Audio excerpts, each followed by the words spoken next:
Fry প্যানে সামান্য একটু তেল দিয়ে একটু করে পেঁয়াজ ভেজে নিচ্ছি।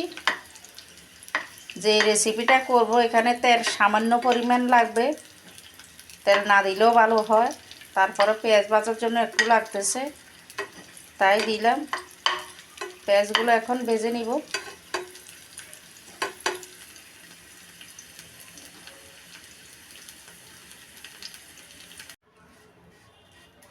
পেঁয়াজ ভাজা হয়ে গেছে। এবার গড় গড় করে এক কড়াই জল দিয়ে দিব।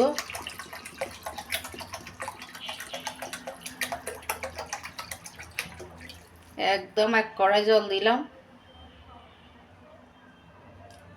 রান্নাটা করতে করতে একদম কমে যাবে। জলের মধ্যে দিয়ে দিচ্ছি এই যে আদা আর রসুন কুচি,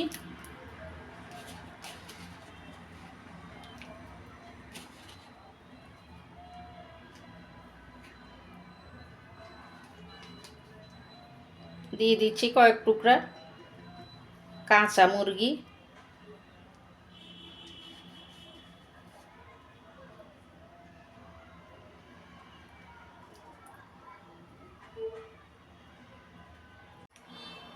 সব কিছু সেদ্ধ করে নিব। তো অনেকেই হয়তো বুঝতে পারতেছেন, যারা একটু একটু রান্না বান্না জানেন কি করব।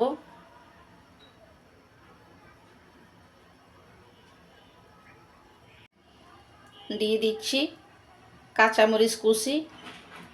আগেও ভিডিওতে বললাম যে কোনো মরিচের সাথে আমার শত্রুতা, মরিচ ধরলেই আমার হাত জ্বালা পোড়া করে, তাই মরিচ একদম সাবধানে হাত ধরতে হয় আমাকে।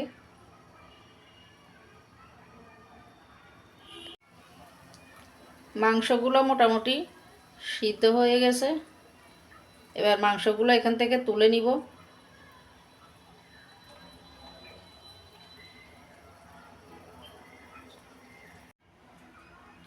তো সব সেদ্ধ মাংস উঠিয়ে নিচ্ছি।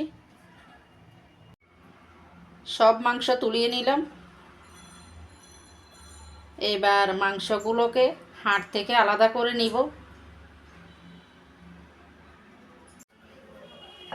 হাড়ের থেকে মাংস আলাদা করে নিলাম।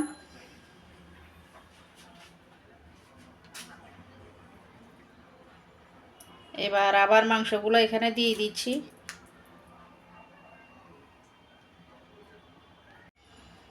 তো মাংসগুলো দিয়ে দিলাম, আবার নেড়ে নিচ্ছি।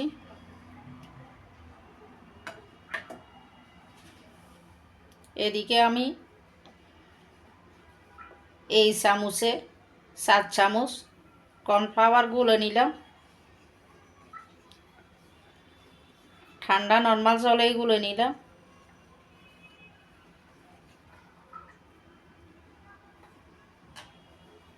এবার কর্নফ্লাওয়ারগুলো এখানে মিশিয়ে দিচ্ছি।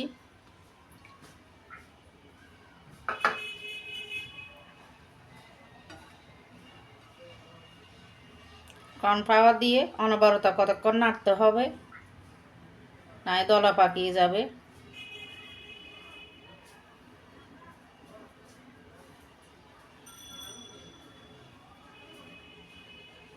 দিয়ে দিচ্ছি পরিমাণ মতো লবণ। মোটামুটি হয়ে আসছে। দিয়ে দিচ্ছি লেবু চিবে।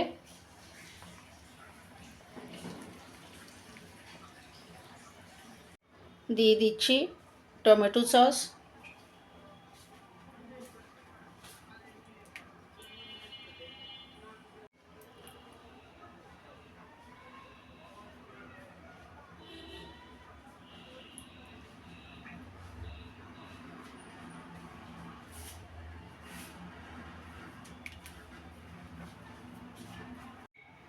এই যে চিকেন স্যুপ,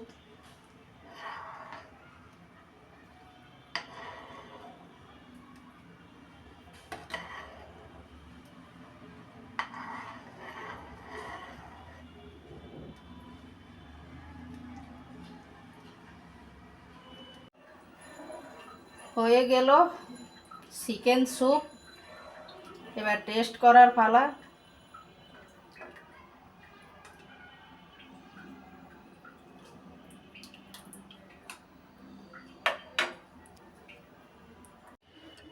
এবার সেকে দেখার পালা। আমি টমেটো সসটা একটু বেশি দিলাম, আমার একটু একটু টক হলে ভালো লাগে, আপনারা চাইলে আরও কম দিতেও পারেন।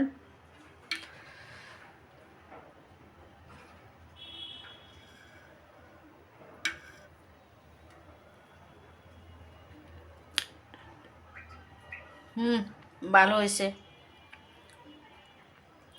অনেক মজা হয়েছে।